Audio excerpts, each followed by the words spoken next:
See him a beast when you hear that sound like yeah, beat on the beat when you hear that sound like woo. Yeah, bitch and the champ only need one round like yeah, me, I'm a G-Ring, he in the sound like Mike Owens here, today joined by Connor, the Controller Matthews, who returns to action Dana White's Contender Series, 10th of October, facing Jair Farias. Connor, a pleasure, my man. How are things for you today? Hi. How you doing, brother? Nice to see you. Nice seeing you again. It's been a long time no see. So the first time that Connor and I actually met up was in person, and then, would you believe, our schedules never allow for us to do an interview in person, so we've now jumped on the Zoom. So my apologies, but good to meet you in person. Good to see you get some work in action. How has this camp been for you so far? It's been an incredible camp for me. It's been really hard. I'm ready for it to be over. I'm 4 weeks out from the fight, and so we're in the thick of it right now. So training's been really ramped up, but that's what you want. You want a camp that's real hard. You know what I mean? If I went there without a camp that was hard, I'd be questioning myself. So definitely it's been a grind. I saw online that your now teammate Angel Pacheco, will be fighting on Contender Series 2 weeks earlier than you. Has it been a particular benefit having someone in the room who's got a very similar fight date and a very similar fight situation because you guys can level up and get ready together? Oh, absolutely. Me and him are both going into, probably the biggest fights of our life. So absolutely, it's definitely kind of energy that comes along with that. And, just somebody doing something that's similar to you, it gives you a little bit of, I don't know, it makes you feel good about training. But, I still have the rest of the team. The rest of the team has been very, really consistent with showing up and helping me out for this fight camp. So it's been a really good camp. Yeah, 100%. As I mentioned, you've got your opponent there, 10-0. Coming off the kind of South American Brazilian scene. I did check the record. He's had one fight since 2019. That was earlier on this year. How have you been able to prepare and kind of scout this upcoming opponent? So things we know about him is he's tall. He's 5'11", so that's a pretty big 45er. He's a good boxer, striker. He's got a lot of finishes, even in the first round with striking. So submissions too. He's got a couple of submissions, but mostly it seems like he likes to keep it up on his feet. From the film I watched, he looks like he's got big kicks. His boxing has like a pulling style, wide stance. So, I looked at that stuff. We've been planning for that. We're ready for all levels. Like the way I look at this fight, yeah, he's 10-0, Brazilian kid. But I'm ready to fight guys at the next level, all the top level guys. So he's just another fighter that's standing in between in my ultimate goal of, fighting and competing at the highest level in the UFC. How much when you're looking at that tape or when you're studying your opponents, how much can you use tape from such long ago type of thing? Yeah, it's kind of hard because he hasn't fought too much in the last couple of years. So I kind of take it with a grain of salt. I'm not a big film watcher. I do watch film whenever I get my opponent. I watch like a couple fights of his, and then I let my coaches kind of deal with it. I'm not somebody who on that day he might come out in a different stance. He might come out, I don't like to be one of the guys that get freaked out by something that's happened or the way you watch film can sometimes feel completely different than the way you're going to react in the fight. So I'm a more of a, just prepare, take it with a grain of salt, look what he's good at. Obviously, we take that into consideration and let my coaches think of the game plan. And then we just kind of drill that until it's time to go. Yeah. But I really focus on myself in fight camp. I think that's the most important thing. Yeah, no, of course, 100%. Obviously, this, in terms of Dana White Contender Series, this won't be a new experience for you. You've already had a shot on the show. What lessons did you learn from not only the fight itself, but also the overall experience fighting? As you mentioned, the biggest fight of your life just a couple of fights ago. So what I've learned is first of all is what my big holes were. So my last fight with Francis Marshall in the Contender Series, he was a good wrestler, a good grappler, and he got me down on my back a couple of times, and I kind of was using jiu-jitsu to try to fight off my back, which is a lot of people know it's not the best thing to do in MMA. So we've really worked on that hole in my game is to make sure that I'm not somebody's going to get taken down, put on my back and stay there. It's like I'm fighting to get back up on my feet and stay on top. And just wrestling in general. That's been working with the New England Cartel. We've been really, really drilling that in lately. And just the bright lights when it comes to getting on that stage. And it's not my first time. So like my first time, you kind of get a little starstruck. You know what I mean? You have Dana White sitting right behind you. It's your first time walking into the Apex. There's a lot of firsts. But now, it's just like reps. It's like anything. It's something's a little tough. The way to get better at it is just getting reps in it. So this is my for him, this is his first time fighting on the show. This is my third time fighting in front of Dana, second time on the show. So I just feel like I've got a lot of reps of dealing with the pressure of those high level fights. I was going to mention that because you might hold a record, because I can't think of anybody else who was a non-UFC fighter who fought in front of Dana White 3 times in a row. That's got to be some kind of strange record. But does that come with extra pressure that the boss, the man that you're looking to impress, the man that you ultimately want to fight for, is sitting there a couple of feet away? It's like I said, it's less stressful for me now. Now I'm just like, okay, it's like he's been there, he's seen me perform good. You see me go through a war. You know what I mean? With my Francis Marshall, I'm not really ashamed of that. The fight didn't go my way, but I gave the kid a war. It was a good fight. I fought all the way to the end, and he's even praised that after that interview. And then my last fight, I got the job done the way I should have. So, it's, to me, it is what it is. I try not to let all the distractions, distract me, and I stay focused on the goal, and that's just taking off Jair Farias' head. I love it. How was the experience fighting on, not only on Calvin Kattar's Combat Zone show, but also fighting back in Boston for the first time in a couple of years? I gotta say, that's probably my most memorable fight I've ever had. First of all, the crowd was just it was crazy. It was a home crowd, fighting in Boston. First fight at Encore Casino for me. So that was really cool. I had all my friends there. The fight week went great. Fight camp was even better. We had all the Cartel. There's a ton of guys training up at the Cartel. We all fought in the same card. So like fight camp was, we're all synced up, ready to go, sparring 7 weeks, 6 weeks, 5 weeks, 4 weeks. We all got really good work in. And then it was probably one of my best performances. Like I said, like I fought on Dana White's Contender Series. So coming back to fight on a local promotion, even though Dana was there, it didn't seem as, the lights didn't seem as bright. So it just seemed like I was really calm and relaxed, had my best performance. And then it was just a great night overall. It was really fun. I must say as well, though, and in some ways you must have been quite fortunate, because a lot of guys who have the defeat on Dana White Contender Series go straight back to the place that they were. And I can imagine that might be a pretty disappointing scenario, but you had the immediate ability to bounce back and get this shot that you've got now. So you must have felt like you could right that wrong and get back to the position you wanted to get to in just one fight. Yeah, I was super fortunate, super lucky that they just happened to have Dana White's looking for a fight in Boston. After my last fight, I was really, we actually didn't even know if I was going to get on the card. We didn't have any names until like 3 or 4 weeks out. So I was really hoping that I got a chance to get out there and fight in front of Dana again. So we got lucky, and luck's definitely a part of this thing. But luck has been preparation meets opportunity, and I went in there and did my job like I was supposed to. And I didn't know that the scally cap, as you guys call it over there, was a particularly Bostonian thing. But Calvin brought that to my attention, that you walked out with the scally cap. Was there a particular reason for that? So yeah, we have a lot of it, and Irish lineage in Boston. A lot of people know that, but so that's where the scally comes. Like for me growing up, St. Patrick's Day, which the fight was on St. Patrick's Day, has always been my favorite holiday growing up. Being Irish and stuff, so it's usually we party hard and go hard, and that's what we like to do. We like to fight, we like to drink, and so that's kind of why I rock the scally cap. My grandmother would be very proud of me for doing that. I love that. Fantastic to hear. We've mentioned Calvin's name. We've mentioned the Cartel throughout this conversation. I know that you've been linking up with those guys a little bit more. I know that you've trained with them over the last number of months and years, but I know that there's been a particular focus working with those guys kind of in North Boston.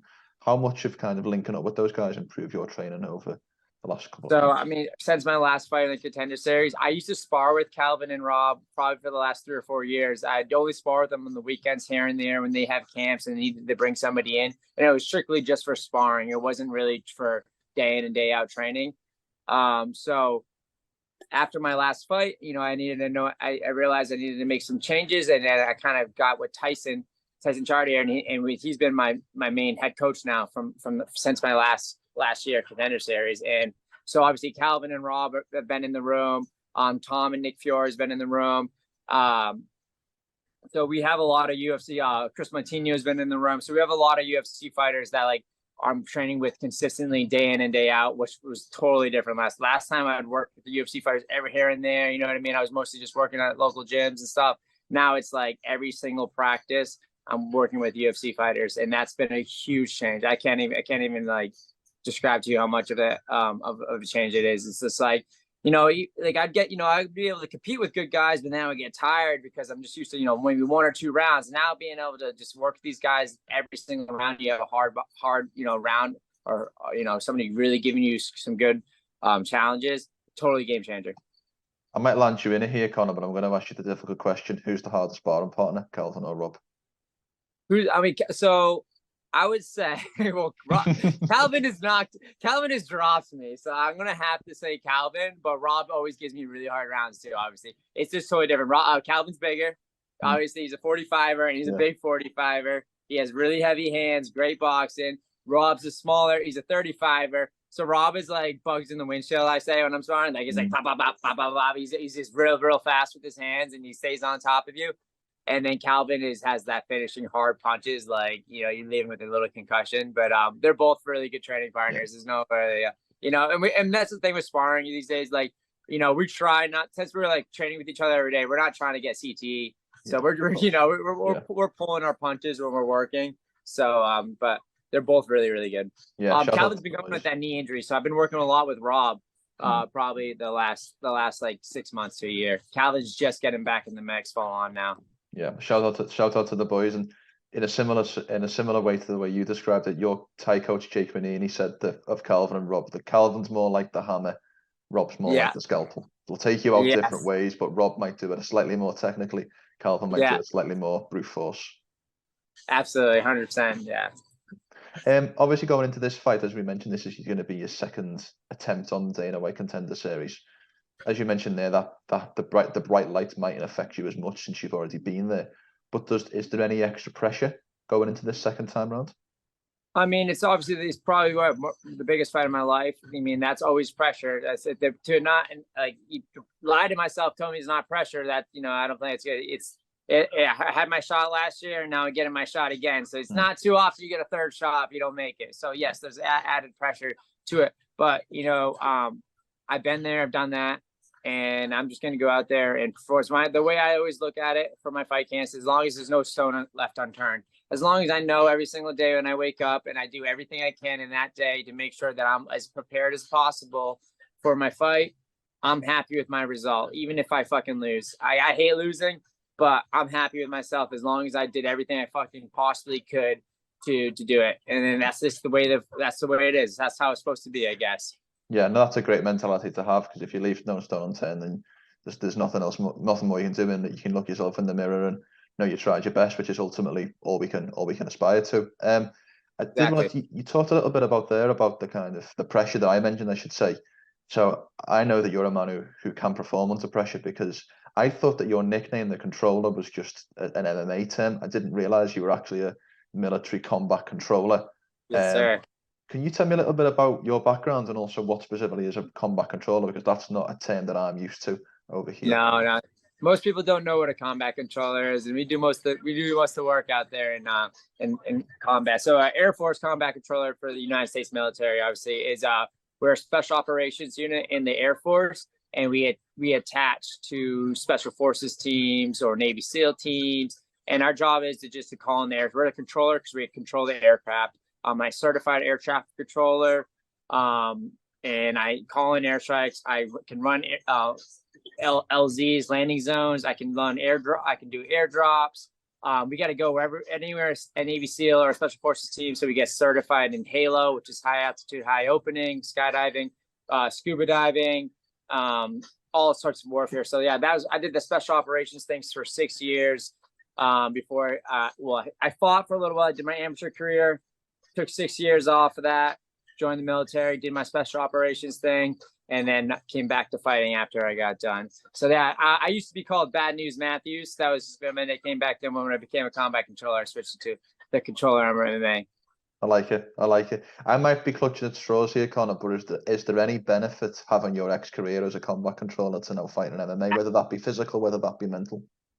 Yeah, no, there's no coincidence why I got as good as I did before and after. I'm two different fighters, and it's because of my mentality. Really, it's mental. Fighting is like 90% mental. You see it all the time. I mean, some of the best martial artists I know just can't get themselves to perform underneath the lights, and that's all mental. So yes, they put us in tons of stressful situations. Never mind with dive school. Dive school is probably one of the most hardest things I've ever done in my entire life. It's like they're drowning you every single day, and you have to stay calm, relax, and go through your procedures and do all these different things. So jumping out of planes, that's a really stressful situation that you have to stay calm and you know what I mean, and figure that thing out. Just basically repetition of putting myself into tons of really stressful situations and then overcoming them and coming out on the other side has obviously, you know, translated to me as a martial artist and fighting. Never mind just the discipline and mental toughness overall with like, I mean, 2.5 years of my life was just a grind every single day. I mean, that's adversity and facing adversity. You get from the slums of wherever country, you know what I mean? They come out because they face adversity over and over and over again. And that's why they become great fighters. I wasn't in that opportunity, you know what I mean? Where I grew up in south of Boston in the suburbs. So wasn't really forced adversity on that way, but I found adversity through special operations in the military. And I feel like that's really shaped me for who I am. So I'm ready to fight at the highest level because of that. Yeah, I love it. Well, talking about fighting at the highest level, you've obviously got that opportunity to get into the UFC in little over a month's time. What I would like to do, Connor, for one final question is, and you can be as brief or as detailed as you like with this one, I would like you to give me a walkthrough of the perfect day on the 10th of October. So what happens when you get up in the morning to when you go to sleep at night? So I'm going to get up in the morning and usually I sleep. Some people say they don't sleep before fights. I always sleep great because I was just cutting weight for and worried about my weight that way. So as soon as I get that food in me, I'm hitting the sack and I'm getting a great night's sleep and waking up and daily. So it's just going to wake up. I got my striking coaches there. We're going to, after I eat a good breakfast, going to get in there and do a nice little shakeout. So, I like to break it out and get some good power going. So, you know, leading up to that point, you know, when you're cutting weight, you're not really hitting hard. You're just doing a lot of little light stuff. I like once I get hydrated, I like to really open it up and get like a good hard workout in the morning to make sure I'm firing in all pistols. After that, it's just going to be relaxed. We'll wait till the bus picks us up, brings you to the UFC Apex, get into that, get there, get my hands taped. Get in there and we're going to get a finish. I really feel like I'm going to get a finish, get that UFC contract. And then, you know, this is when the real journey starts right now is from there on out and fighting in the UFC and climbing the ranks. I love it. Connor, it was great to meet up in person last month and see you. I know it was only brief, but great to spend some time with you and see you in the room. Very, very great. Thankful to see you in this position now, fighting for a second time on Dana White Contender Series. I wish you the best of luck for your next fight, my friend. I appreciate you, and thank you so much. Nice to meet you. Hopefully we meet again. Maybe we'll get a fight out there. I fought in England one time already, so hopefully I get to get out there and fight again for MMA. I did a boxing fight, so I was wanting to talk about. You know, Billy Billingham. He's a famous like special operations guy out there in the UK. I do. Yes, yeah, I do. You know who he is, right? Yeah. I boxed him. It was U.S. Special Forces against UK, and this is like near the end of my military career. That's one of the reasons why I decided I missed fighting so much. And it was just a expedition. I can't say that word right now. It was just an expo fight, and but me and him fought each other. We had a war. It was a good time. So hopefully I can get back there and do some MMA in front of you guys.